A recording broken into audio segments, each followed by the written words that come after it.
एकदम चुप होकर सुनो दोस्तों। केवल एक चीज खाने से तुम्हारी आंखें इतनी मजबूत हो जाएंगी कि तुम्हें सारी दूर की चीजें भी आसानी से दिखाई देने लगेंगी। वह चीज कौन सी है, चलिए जानते हैं कहानी के माध्यम से। एक बार एक युवक जो अपनी आंखों को लेकर बहुत परेशान रहता था, वह एक गुरु के पास जाता है जो कि आयुर्वेद के एक बहुत बड़े ज्ञाता थे। वह युवक गुरु को प्रणाम करता है और कहता है, हे मुनिवर, मैं अपनी आंखों को लेकर बहुत परेशान हूं। मेरी आंखों की रोशनी दिन भर कम होते जा रही है। मुझे सब कुछ धुंधला धुंधला दिखाई देता है। कई बार तो मेरी आंखों में बहुत ज्यादा दर्द और जलन होता है और बहुत ज्यादा आंसू भी निकलते हैं। गुरुदेव, मेरी आंखें समय से पहले ही मेरा साथ छोड़ रही हैं। कृपया करके आप मुझे कोई ऐसा समाधान बताइए जिससे मैं अपनी आंखों की रोशनी को फिर से प्राप्त कर सकूं और आंखों की इन सभी समस्याओं से हमेशा हमेशा के लिए छुटकारा पा सकूं। उन गुरु ने उस युवक की सभी समस्याओं को ध्यान से सुना और फिर कहा कि बेटा, हमारे आयुर्वेद में आंखों से संबंधित एक पूरा उपनिषद लिखा गया है जिसे चक्षु उपनिषद कहा जाता है। इसके अलावा हमारे महर्षि वाग्भट ने आंखों के इलाज से संबंधित कई उपाय बताए हैं, कई नियम बताए हैं, जिसमें कुछ प्रमुख नियमों के बारे में आज मैं तुम्हें बताता हूं।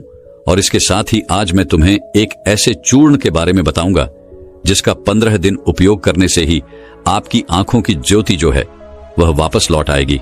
और साथ में ही इन नियमों का पालन करने से सिर्फ कुछ ही हफ्तों में आपके आंखों की रोशनी में एक आश्चर्यचकित परिवर्तन होगा।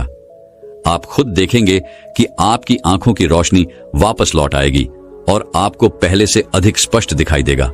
और अगर तुम लंबे समय तक इस चूर्ण का उपयोग करते हो और इन नियमों का पालन करते हो तो तुम्हारी आंखों की सभी समस्याएं, सभी बीमारियां जड़ से खत्म हो जाएंगी और तुम्हारी आंखें हमेशा के लिए स्वस्थ और दृष्टिकोण बनी रहेगी। फिर गुरु उस युवक से कहते हैं कि बेटा, सबसे पहले इन नियमों के बारे में जानते हैं। इसके बाद मैं तुम्हें उस चूर्ण के बारे में, उस चूर्ण की विधि के बारे में बताऊंगा और यह भी बताऊंगा कि तुम्हें उसे किस तरह से प्रयोग करना है। फिर गुरु उस युवक से कहते हैं कि बेटा, अब तुम्हें नियमों को ध्यान से सुनो। आंखों के उपचार के लिए आयुर्वेद का पहला नियम है, सुबह उठते ही बिना कुल्ला किए अपने मुंह की लार को आंखों पर लगाना है। तुम जैसे ही सुबह बिस्तर से उठते हो तो बिस्तर पर बैठे हुए ही अपने मुंह की लार को अपनी उंगली में लो और उसे अपनी आंखों की कोर में काजल की तरह लगाओ। यह बहुत ही रामबाण इलाज है। आंखों की सभी समस्याओं का असल में हमारी लार में वह सभी तत्व पाए जाते हैं जो मिट्टी में होते हैं, और जब हम मुंह की लार को आंखों में लगाते हैं तो वह सभी पोषक तत्व हमारी आंखों को मिलने लगते हैं जो इसे स्वस्थ बनाए रखने के लिए बहुत जरूरी है। आंखों को हमेशा स्वस्थ बनाए रखने के लिए आयुर्वेद का दूसरा नियम है, मुंह में पानी भरकर आंखों में धीरे धीरे छींटे मारना।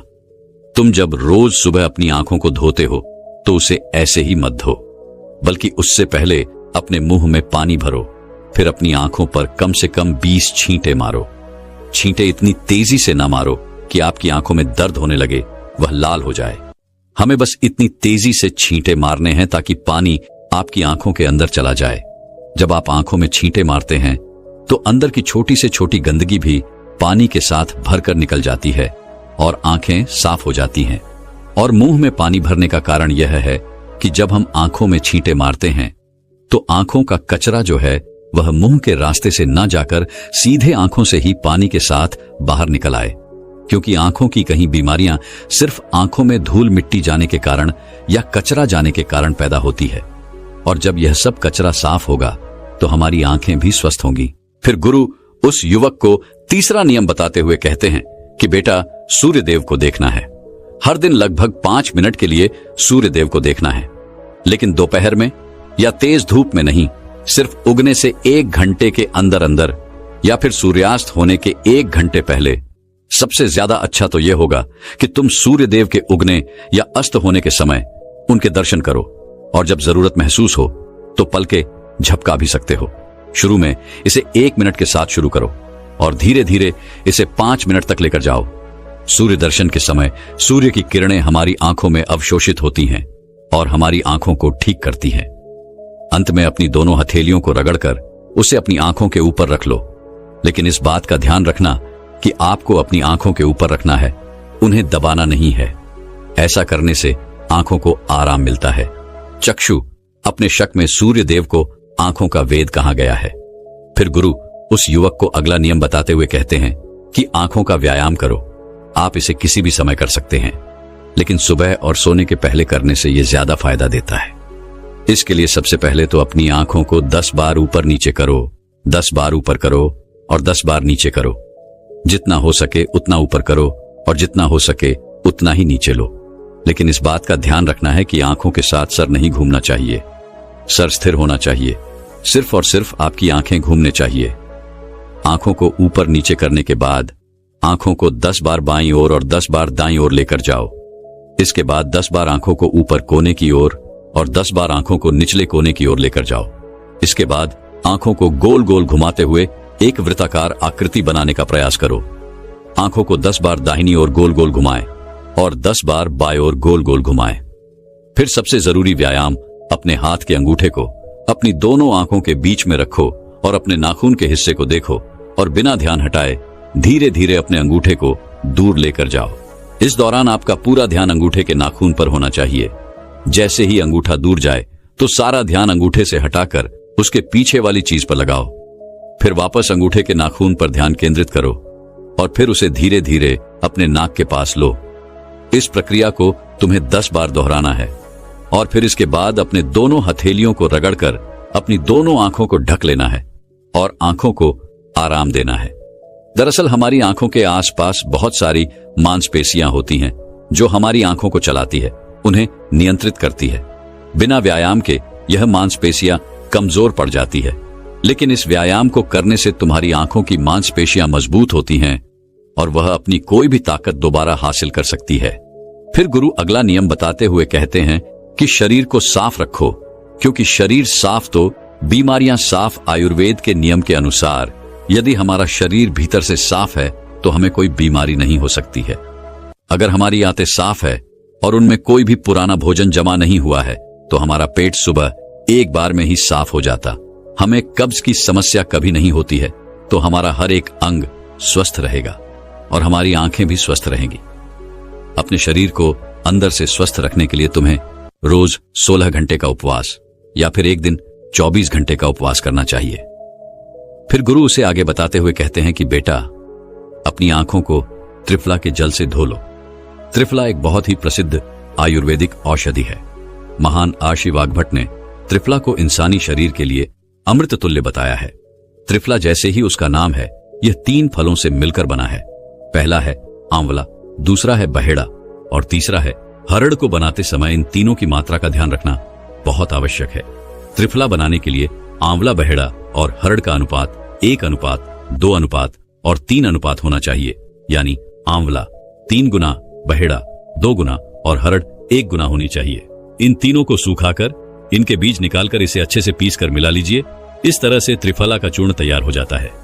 फिर इसे किसी मिट्टी के बर्तन में रख दीजिए और 1 चम्मच त्रिफला चूर्ण को 2 ग्लास पानी में रात में भिगोकर रख दें और सुबह उसे छानकर अपनी आंखों को उससे धो लीजिए।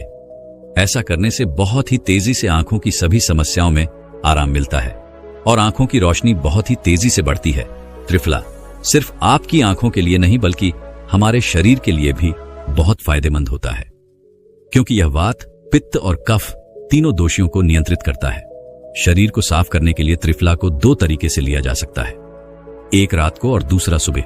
अगर आप त्रिफला सुबह लेते हैं तो गुड़ या शहद के साथ लो, और यदि आप त्रिफला को रात में लेते हैं तो दूध के साथ या फिर गर्म पानी के साथ इसे ले सकते हैं। रात में दूध या गर्म पानी के साथ जो त्रिफला खाया जाता है वह हमारे शरीर को साफ करने का काम करता है, गंदगी बाहर निकालता है, और सुबह जो गुड़ या शहद के साथ त्रिफला खाया जाता है यह पोषक तत्व का काम करता है, यानी कि पोषक तत्व प्रदान करता है। इसीलिए जो व्यक्ति स्वस्थ है, जिन्हें कब्ज या पेट से जुड़ी हुई कोई भी दिक्कत नहीं है, वह त्रिफला को दिन में खाए, और जिन्हें पेट की सफाई करनी है, कब्ज की समस्या रहती है, वह इसका सेवन रात को करें। फिर गुरु उस युवक को अगला नियम बताते हुए कहते हैं कि बेटा, यह नियम बहुत ही लाभकारी है। इससे तुम्हारी आंखें और मन दोनों ही तेज बनते हैं। इसके लिए तुम्हें एक अंधेरे कमरे में दीपक या मोमबत्ती जला लेना है। फिर उसे इतनी ऊंचाई पर रखना है कि जब तुम बैठो तो वह तुम्हारी आंखों के ठीक सामने होना, ज्यादा ऊपर होना चाहिए और ना ही ज्यादा नीचे होना चाहिए। इसके बाद आपको अपनी पीठ को सीधा करके आरामदायक स्थिति में बैठ जाना है और अपनी दृष्टिकोण उस दीपक या मोमबत्ती की ज्वाला पर यानी ज्योति पर केंद्रित करना है और लगातार उस ज्योति को देखना है। इस बीच यदि तुम पलक झपकाना चाहते हो तो आप झपका सकते हो, लेकिन कोशिश करो कि जितनी देर तुम बिना पलक झपकाए रह सकते हो तो बिना पलक झपकाए रहो। थोड़ी देर में तुम देखोगे कि तुम्हारी आंखों से आंसू बहने लगेंगे, लेकिन चिंता करने की कोई जरूरत नहीं है, क्योंकि यह क्रिया हमारे आंसुओं के द्वारा हमारी आंखों की सफाई कर रही है।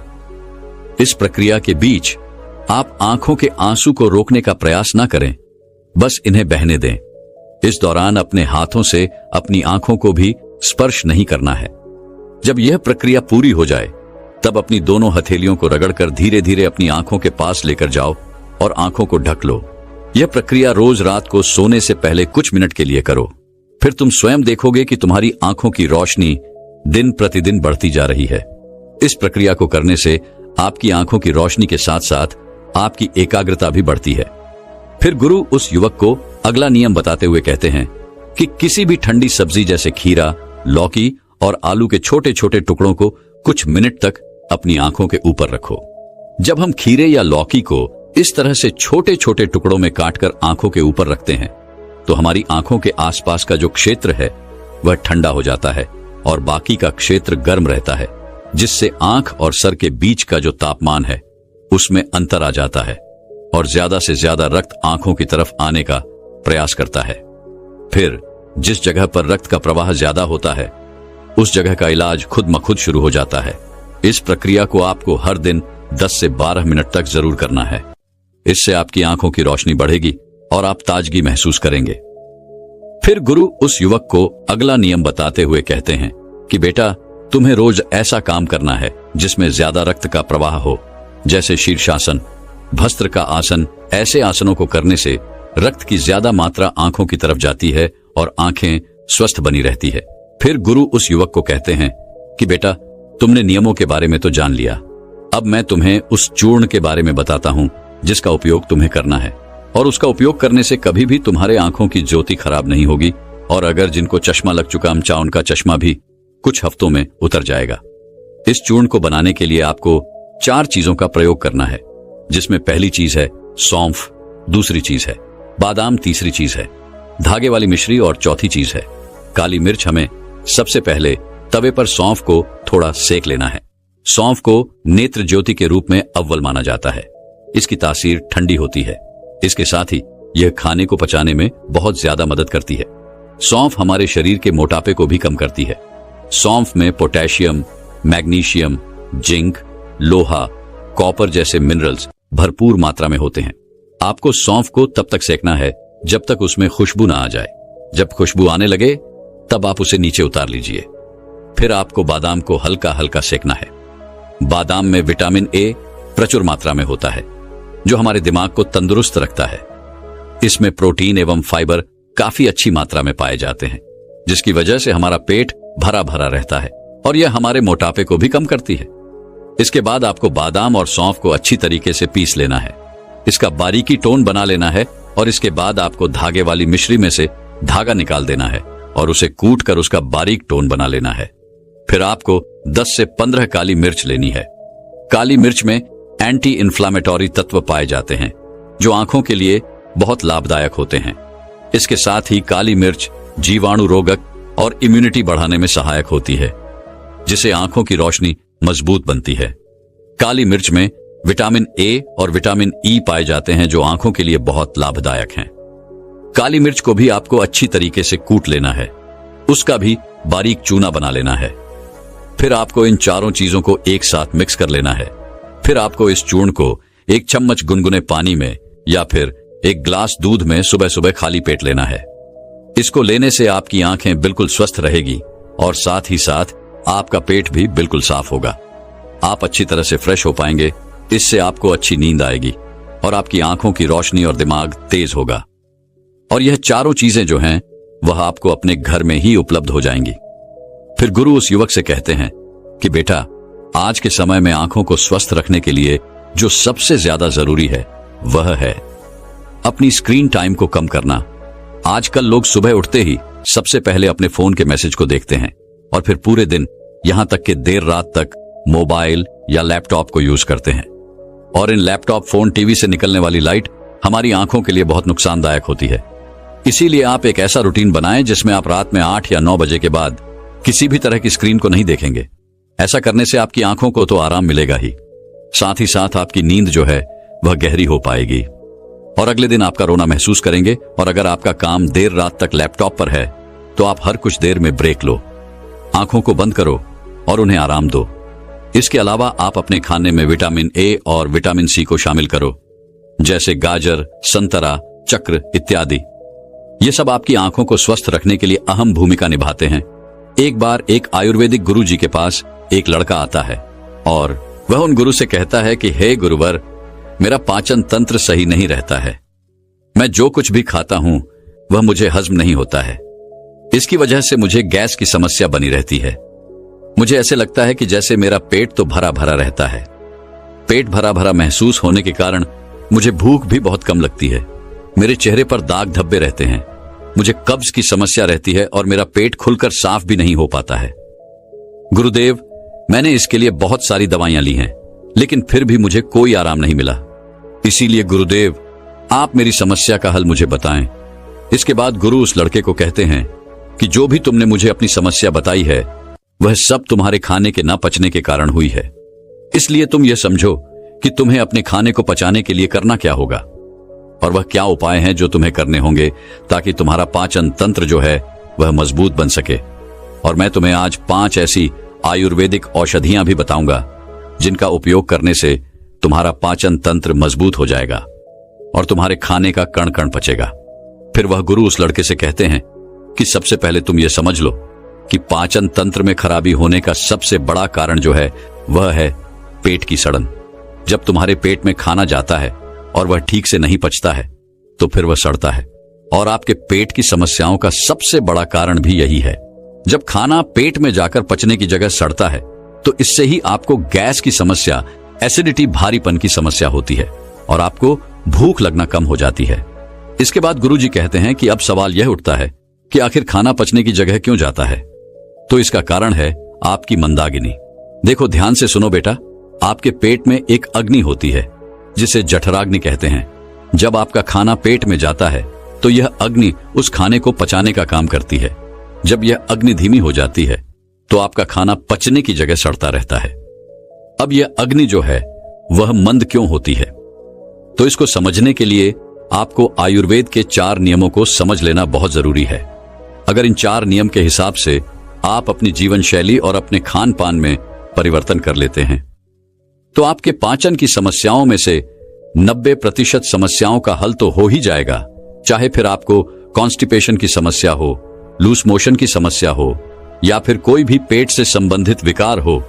वह गुरु उस लड़के को पहला नियम बताते हुए कहते हैं, अशुभ आहार। हमारे आयुर्वेद में कहा गया है कि आप भोजन को पकने के 3 घंटे के अंदर अंदर उसे खा लें और ज्यादा से ज्यादा आप 5 घंटे के अंदर उसे खा लें। लेकिन अगर भोजन को पकाए हुए 5 घंटे से ज्यादा हो गया है तो आप उस भोजन को ना खाएं, क्योंकि ऐसा भोजन जठराग्नि पर दबाव डालता है जिसको पचाना थोड़ा सा मुश्किल हो जाता है और आप बाजार से डिब्बा बंद चीजें लेकर आते हैं, उनको खाते हैं। वह चीजें तो कहीं महीनों और कहीं साल पुरानी होती है और आप उन्हें बड़े मजे से खाते हैं। 3 से 5 घंटे के बाद का खाना खाना भी हानिकारक होता है। वह खाना भी खाने के लायक नहीं होता है और आप 1 साल पुरानी, 2 साल पुरानी चीजें जो डिब्बों में बंद होती हैं उन्हें बड़े चाव से खाते हैं। क्या वह चीजें आपके शरीर पर गलत प्रभाव नहीं डालती है? डिब्बा बंद चीजों में केमिकल डाले जाते हैं। वह केमिकल इन चीजों की वैधता तो बढ़ा देते हैं लेकिन आपके स्वास्थ्य पर बहुत बुरा असर डालते हैं। और दूसरी ओर जंक फूड, फास्ट फूड जैसे पिज्जा, चाउमीन आदि स्वाद के चक्कर में आप खाते हैं, मीठी मीठी मिठाइयां खाते हैं। इनको भी आपको त्यागना होगा। आपकी जठराग्नि की एक सीमित मात्रा होती है कि वह इस तरह का भोजन और इतना ही भोजन पचा सकती है। जब आप अपने पाचन तंत्र पर ज्यादा दबाव डालते हैं तो आपको मंदाग्नि की समस्या हो जाती है। फिर इसके बाद आप जो भी खाते हैं वह पचने की जगह सड़ता है। फिर गुरु उस लड़के को दूसरा नियम बताते हुए कहते हैं कि भोजन सीमित मात्रा में ग्रहण करें। आप चाहे कितना ही अच्छा भोजन क्यों ना करें, आप चाहे सात्विक भोजन ही क्यों ना करते हो, लेकिन ध्यान रहे जितना जरूरी अच्छा भोजन करना होता है उतना ही जरूरी यह भी जानना होता है कि हमारे भोजन करने की सही मात्रा क्या है। कहने का मतलब है कि ज्यादा भोजन भी आपको नुकसान कर सकता है, फिर चाहे वह कितना ही अच्छा भोजन क्यों ना हो। इसको समझने के लिए आप इस उदाहरण से समझें। जैसे आप अग्नि में थोड़ा थोड़ा घी डालते हैं तो अग्नि जलती रहती है, लेकिन वहीं पर अगर आप उसमें एकदम से बहुत सारा घी डाल दें तो क्या अग्नि जलेगी? नहीं। न ज्यादा घी डालने से, एकदम ज्यादा घी डालने से वह अग्नि बुझ जाएगी। वैसे ही अगर आप ज्यादा भोजन ग्रहण करेंगे तो इससे आपके पाचन तंत्र पर बहुत ही बुरा असर पड़ेगा। आपका पाचन तंत्र उसे पचा नहीं पाएगा और वह खाना जाकर आपके पेट में सड़ता रहेगा। फिर वह गुरु उस लड़के को तीसरा नियम बताते हुए कहते हैं, सही भोजन और सही मात्रा में भोजन खाने के साथ साथ यह भी जानना जरूरी है कि भोजन को खाने का सही समय क्या है। आप सुबह के समय नाश्ता खाएं, जिसमें आप फल सब्जियां आदि खा सकते हैं, या फिर आप जूस पी सकते हैं। इसके बाद दोपहर में आप खाना खा सकते हैं।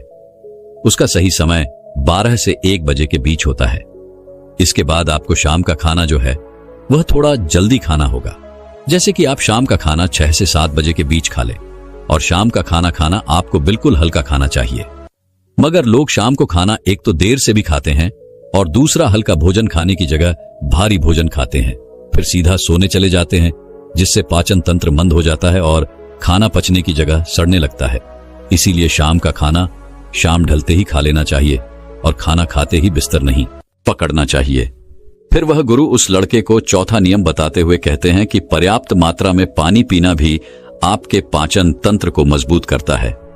अगर आप पर्याप्त मात्रा में पानी नहीं पिएंगे तो आपको कब्ज की समस्या होगी और आपका पेट खुलकर साफ नहीं होगा। और अगर पेट साफ नहीं होगा तो जो खाना आप खाएंगे वह आपके पेट में पड़ा पड़ा सड़ता रहेगा। पानी आपके खाने को गला आता है, जिससे खाने को पचाने में आसानी होती है और आपका पाचन तंत्र मजबूत बनता है। वह गुरु उस लड़के को कहते हैं कि बेटा, इसके अलावा भी बहुत सारे ऐसे कारण हैं जो आपके पाचन तंत्र को कमजोर बनाते हैं, जैसे कि ज्यादा चिंता करना, धूम्रपान करना और खराब जीवन शैली। अगर आप इन चीजों पर ध्यान देंगे और अपनी आदतों को सुधारें तो आपका पाचन तंत्र जो है वह स्वतः ही सही हो जाएगा।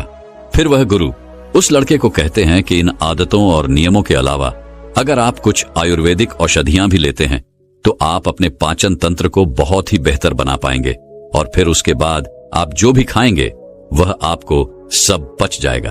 फिर इसके बाद गुरुजी उस लड़के को पहली औषधि के बारे में बताते हुए कहते हैं कि सबसे पहली औषधि है त्रिफला चूर्ण। आपके पाचन तंत्र के लिए त्रिफला से अच्छा कुछ भी नहीं है।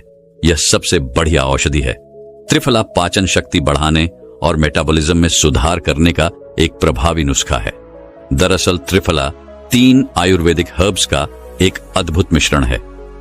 इसे बनाने के लिए आंवला, हरड़ और बहेड़ा का प्रयोग किया जाता है। तीनों ही जड़ी बूटियों में रोचक गुण होते हैं। यह मलत्याग को बढ़ावा देने में मदद करती है, साथ ही कब्ज से छुटकारा भी दिलवाती है। त्रिफला शरीर के तीनों दोष, वात, पित्त और कफ के संतुलन को बनाए रखने में आपकी मदद करता है। यह अंत में अच्छे बैक्टीरिया को बढ़ाता है, साथ ही टॉक्सिन्स को नष्ट करता है, जिससे डाइजेशन में सुधार होता है। नियमित त्रिफला का सेवन करने से पाचन संबंधी समस्याओं से बचाव और उनमें छुटकारा पाने में मदद मिलती है। आप रात में सोने से पहले गर्म पानी के साथ त्रिफला का सेवन कर सकते हैं। इसके लिए बस आपको 1 चम्मच त्रिफला अपनी जीभ पर रखना है, फिर गुनगुने पानी के साथ इसे निगल जाना है। आप चाहें तो दूध के साथ इसका सेवन कर सकते हैं। इसके अलावा आप रात में सोने से पहले 1 गिलास पानी में 1 चम्मच त्रिफला पाउडर मिलाकर ढककर छोड़ सकते हैं और सुबह खाली पेट इसका सेवन कर सकते हैं। यह भी पाचन को दुरुस्त रखने में आपकी मदद करेगा। फिर गुरु उस लड़के को दूसरी औषधि के बारे में बताते हुए कहते हैं कि वह है हिंग वॉश्ड। यह एक पॉली हर्बल आयुर्वेदिक औषधि है जिसका उपयोग पाचन विकारों के इलाज के लिए किया जाता है। यही काली मिर्च, अदरक, जीरा, अजवाइन और हिमालय नमक से मिलकर बना होता है। यह मलत्याग, पेट फूलना, अपच और कब्ज जैसी स्थितियों को प्रबंधित करने में मदद करता है। यह पेट में जलन पैदा किए बिना पाचन में मदद करता है। आयुर्वेद के अनुसार हिंग वॉश में दीपक यानी कि भूख बढ़ाने वाला और पाचन यानी पाचन गुण होते हैं जो भोजन को पचाने में मदद करते हैं। अपच और पेट फूलने से राहत दिलाते हैं। ये गुण भूख न लगने की समस्याओं में भी मदद करते हैं। हिंग में वात संतुलन गुण भी होता है जो पेट को नियंत्रित करने में मदद करता है। इसका भी प्रयोग आपको खाना खाने के 45 मिनट के बाद पानी या दूध में किया जा सकता है। फिर गुरु उस लड़के को तीसरी औषधि के बारे में बताते हुए कहते हैं एलोवेरा। एलोवेरा का नाम किसी भी स्किन या फिर हेयर प्रॉब्लम के लिए सुझाया जाता है, लेकिन यह पेट की समस्याओं के लिए भी इसी तरह कारगर साबित होता है। एलोवेरा का जूस पेट की परेशानियों से भी राहत दिलाता है। इसमें मौजूद एंजाइम पाचन क्रिया को बेहतर बनाते हैं और पोषक तत्वों के अवशोषण में भी मदद करते हैं। इसी तरह एलोवेरा पेट के इन्फेक्शन की वजह बनने वाले बैक्टीरिया और परजीवियों से भी सुरक्षा प्रदान करता है, जिससे स्टमक इन्फेक्शन होने से बचाव होता है। कॉन्स्टिपेशन और एसिड रिफ्लेक्स जैसी पेट से जुड़ी समस्याओं से बचाने में भी एलोवेरा का जूस बहुत ही फायदेमंद है। इसके अलावा यह इम्यून सिस्टम को मजबूत बनाने और मेटाबॉलिज्म को बढ़ाने में भी मदद करता है। इसके बाद गुरुजी उस लड़के को चौथी चीज बताते हुए कहते हैं कि आप ऐसी समस्या में हर्बल चाय का इस्तेमाल भी कर सकते हैं। ये चाय उबाले जाने वाली जड़ी बूटियों के मिश्रण से बनती है, जिनमें अनेकों और सदियां मिलाई जाती हैं। ये पाचन तंत्र को मजबूत करने के लिए बनाई जाती है। इसमें पुदीना, जो पाचन तंत्र की मांसपेशियों को आराम करने की क्षमता रखते हैं, ये यूप के लक्षणों, गैस और ब्लोटिंग को कम करने में मदद करता है। इसमें अदरक, जो एंटी इन्फ्लेमेटरी गुणों से भरपूर होता है, पाचन को प्रोत्साहित करने में मदद करता है और उपस्थित गैस और ब्लोटिंग को कम करने में सहायता प्रदान करता है। इसमें धनिया, जिसमें गारमेंट गुण होते हैं, वह भी पाचन को सहायता प्रदान करता है और मलाशय को शांत कर सकता है। इसी तरह कई अन्य जड़ी बूटियां होती हैं जो आपके पाचन तंत्र को मजबूत कर सकती हैं। आप इन सभी के मिश्रण से हेर्बल चाय बना सकते हैं, जो आपके पाचन तंत्र को मजबूत बनाने में आपकी सहायता करेगी। ध्यान रखें, इस तरह की चाय में आपको चीनी नहीं डालनी है। आप चाहे तो थोड़ा सा शहद इसमें डाल सकते हैं और जिनको डायबिटीज है वह इस चाय को फीकी ही पिए। इसके बाद गुरु उस लड़के को पांचवी और अंतिम औषधि बताते हुए कहते हैं, अजवाइन पाचन तंत्र ठीक ना होने की वजह से लोगों में गैस की प्रॉब्लम देखी जा सकती है। अजवाइन का पानी गैस की दिक्कत को भी कम करता है और पेट फूलने की समस्या में भी आराम देता है। इसके साथ ही अजवाइन जो है वह पेट में एंटर में भी राहत देता है। इसके पानी में कुछ विशेष एंजाइम पाए जाते हैं जो आंतों की सफाई करते हैं और इससे भोजन के पोषक तत्वों के अवशोषण में मदद मिलती है। अजवाइन का पानी तेजी से वजन को घटाता है और मेटाबॉलिज्म को दुरुस्त रखता है। अगर आपका कोलेस्ट्रॉल लेवल बढ़ता रहता है या फिर घटता रहता है तो यह उसे भी कंट्रोल करता है। इसके बाद वह गुरु उस लड़के से कहते हैं कि बेटा, आप इन 5 औषधियों में से कोई भी एक औषधि इस्तेमाल कर सकते हैं और आप अपने जीवन शैली में जो मैंने तुम्हें नियम बताए उनका अनुसरण करके तुम अपने पाचन तंत्र को बहुत ही जल्दी मजबूत बना सकते हैं। राजा ने स्पष्ट किया कि जब दीक्षा लेनी ही है और संन्यास्त होना ही है तो मुझे आपका सभी शर्तें मंजूर है। और फिर तथागत बुद्ध ने आदेश दिया और कहा, अपने कपड़े उतारो, अपने जूते उतारो और नग्न हो जाओ और इसी नग्न अवस्था में अपने राज्य के राजमार्गों पर स्वयं को जूते मारते हुए चक्कर लगाकर आओ। राजा असमंजस में पड़ गया। तथागत बुद्ध यह क्या कह रहे हैं? मैं एक राजा हूं, इस तरह से मैं नग्न होऊंगा और नग्न होकर अपनी ही सड़कों पर कैसे खुद को जूते मारते हुए चक्कर लगाऊं? लेकिन फिर भी राजा को संन्यास्त होना था, तो उन्होंने भगवान बुद्ध की शर्तें मान ली और वह वैसा ही करने के लिए निकल पड़ा। राजा ने वैसा ही किया। वह नग्न होकर स्वयं को जूते मारते हुए राज्य की सड़कों पर दौड़ने लगा और यहां उसके चले जाने पर शिष्य ने बुद्ध से कहा कि बनते, जब हम आपसे दीक्षा लेने आए थे तब आपने तो ऐसी कठोर शर्त नहीं लगाई थी। आप तो स्वयं करुणा अवतार हैं, फिर आपने राजा के साथ ऐसा कठोर व्यवहार क्यों किया? तब भगवान बुद्ध बोले, जब तुम लोग संन्यास लेने आए थे तब तुम्हारे अहंकार बहुत बड़े नहीं थे, इसीलिए तुम लोगों से घर घर भिक्षा न करवा के ही काम बन गया। यह तो एक बड़े राजा है, इसका अहंकार भी बहुत बड़ा है, इसलिए जितना बड़ा रोग उतनी बड़ी दवाई, इसलिए महारोग की दवाई भी अधिक शक्तिशाली होती है। किसी कारणवश मैंने इनका परीक्षा भी इतना कठिन किया है। राजा जब इस दशा में अपनी ही प्रजा के सामने से गुजरेगा तो उसका अहंकार चूर चूर हो चुका होगा। राजा ने शाम तक शर्त पूरी कर ली और बुद्ध के चरणों में आकर गिर गया और फिर बोला, तथागत, अब तो मुझे आप दीक्षा देकर मुझे संन्यास्त करें। भगवान बुद्ध ने राजा के सिर पर मुकुट रखा और कहा कि अब तुम्हें संन्यास लेने की जरूरत ही नहीं है। जाओ और कर्ता भाव छोड़कर साक्षी भाव से राज करो। अब तो तुम राजस्व हो चुके हो, अब तुम राजस्व हो। देखिए दोस्तों, किस तरह से भगवान बुद्ध ने एक राजा को उपदेश दिया और राजा का जीवन धन्य हो गया। दोस्तों, ये छोटे से उपदेश से आपको क्या ज्ञान प्राप्त हुआ? कमेंट में हमें जरूर बताइएगा। चलिए अब जानते हैं स्वास्थ्य से संबंधित बहुत ही महत्वपूर्ण जानकारी। क्या आप जानते हैं कि यह हमारा शरीर किससे बना है? ये सबसे पहले जानना बहुत जरूरी है। और हमारे शरीर में कौन से 3 दोष पाए जाते हैं? हमारा शरीर 5 तत्वों से बना है और हमारा शरीर में 3 दोष पाए जाते हैं, वात दोष, पित्त दोष और कफ दोष। इसे जानना जरूरी है क्योंकि यह हर एक बीमारी का कारण होता है, क्योंकि हर एक बीमारी जड़ यही 3 दोष है, इसीलिए जानना जरूरी होता है। तो आपका शरीर का सबसे महत्वपूर्ण दोष ये 3 दोष हैं, पित्त दोष, वात दोष और कफ दोष। अगर आपके शरीर का वात दोष गड़बड़ हो गया तो 60 से 70 पर बीमारी होगी। अगर आपके शरीर का पित्त दोष गड़बड़ हो गया तो आपके शरीर में 15 से 20 पर बीमारियां होती हैं। और यदि आपके शरीर का कफ दोष गड़बड़ हो गया तो 5 से 10 पर बीमारी होती है। अब इस तीनों प्रवृत्ति हमारे शरीर में कब से कब तक रहती है? जब हम जन्म से बाल्य अवस्था में रहते हैं, यानी जब हमारा जन्म होता है और 14 साल की उम्र तक हमारे शरीर में कॉफ प्रवृत्ति ज्यादा होती है। इस समय कॉग ज्यादा बनता है। यह प्रकृति की देन है। कॉफ इसलिए बनता है क्योंकि हमारा शरीर ग्रो करता है। कॉफ बनना जरूरी है क्योंकि यह कॉफ हमारे शरीर के बहुत ही महत्वपूर्ण अंग है। बस हमें यह ध्यान देना है। हम अपने बच्चों को ऐसी कोई चीज नहीं देना है जिससे उनका कॉफ और बढ़ जाए, क्योंकि बच्चे उस समय कुछ नहीं जानते। माता पिता को जागरूक होना होगा। बस हमें अपने बच्चे को कुछ भी ऐसे चीज नहीं देना है जिससे उसका कफ और बढ़ जाए। कॉफ बनाने वाली चीजें हमें उन्हें नहीं खिलाना है, नहीं तो क्या होगा? कॉफ से संबंधित जो 5 से 10 पर बीमारी है, जैसे टीबी, दमा, अस्थमा, ये सारी बीमारियां इसकी वजह से होती हैं। ये हर माता पिता को ध्यान देना होगा। उसके बाद हम आते हैं बाल्य अवस्था से युवा अवस्था में। युवा अवस्था की आयु कितनी होती है? जब हम 15 साल से 60 साल के बीच में होते हैं, इस समय हमारा शरीर युवा अवस्था में होता है। इस समय हमारे शरीर में पित्त प्रवृत्ति सबसे ज्यादा होता है, सबसे ज्यादा पित्त बनता है। इसलिए हमें यह ध्यान देना होगा कि हम ऐसी कोई भी चीज ना खाएं जिससे हमारा पित्त बढ़ जाए। अगर हमारे शरीर में पित्त दोष बढ़ जाएगा तो हमारे शरीर में 15 से 20 पर बीमारियां होती हैं।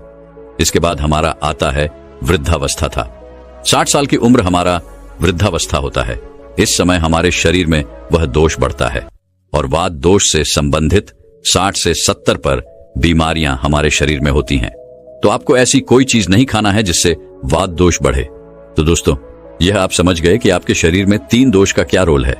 इसलिए इन 3 दोषों से संबंधित जो भी जानकारी जहां से भी उपलब्ध हो, एकत्र करें और उसे अपने जीवन में लागू करें, कारण को दूर करें और हमेशा इस बात का ध्यान रखें कि इन 3 दोषियों में क्या खाना चाहिए और क्या नहीं खाना चाहिए। इस दोषियों को बढ़ाने वाली चीजें कभी ना खाएं।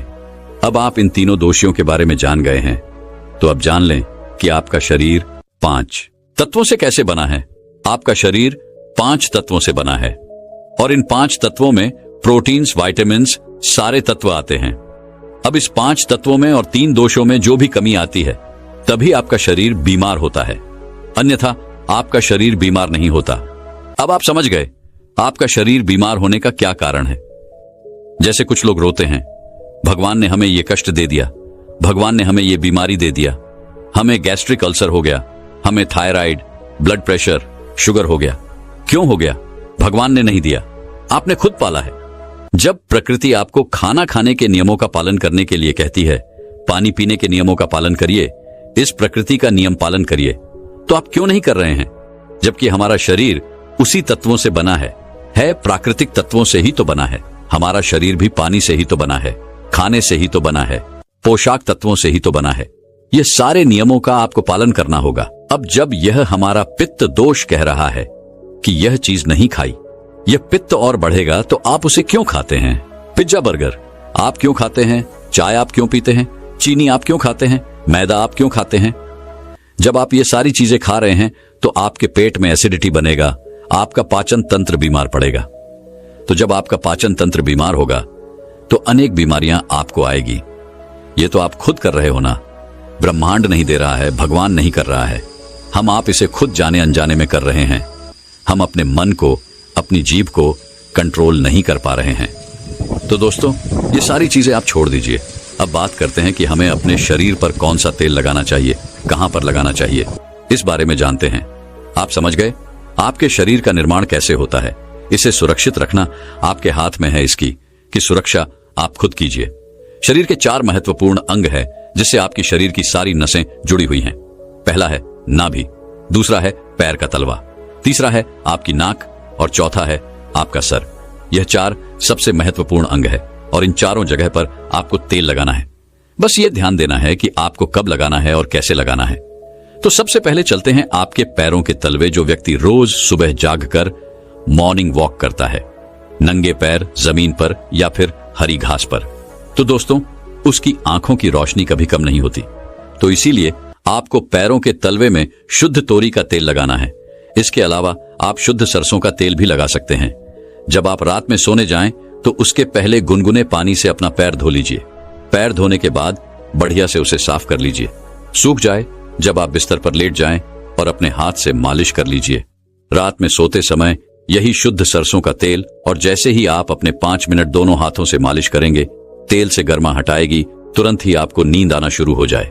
अगर आप नींद का टैबलेट लेते हैं, अगर आप डिप्रेशन में हैं, नींद नहीं आ रहा है, तो यह दूसरे दिन से ही बंद हो जाएगा। आपको नींद की टैबलेट की जरूरत ही नहीं पड़ेगी। आपका पागलपन दूर हो जाएगा। याददाश्त बहुत तेज होती है, दिमाग से संबंधित सारे समस्याएं खत्म, और एक ही बार में आप 10 बजे सो रहे हैं, 400 बजे से पहले आपकी नींद ही नहीं खुलेगी। इतनी बढ़िया नींद आती है।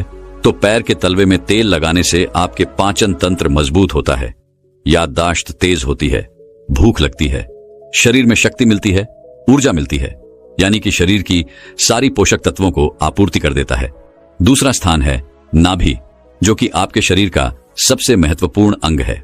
नाभि के पीछे एक पेय को ग्रंथि पाई जाती है, और इसी पेय को ग्रंथि से शरीर की सारी नसें जुड़ी हुई होती हैं, और यह शरीर की सबसे शक्तिशाली ग्रंथि होती है। इसलिए नाभि में तेल लगाना चाहिए।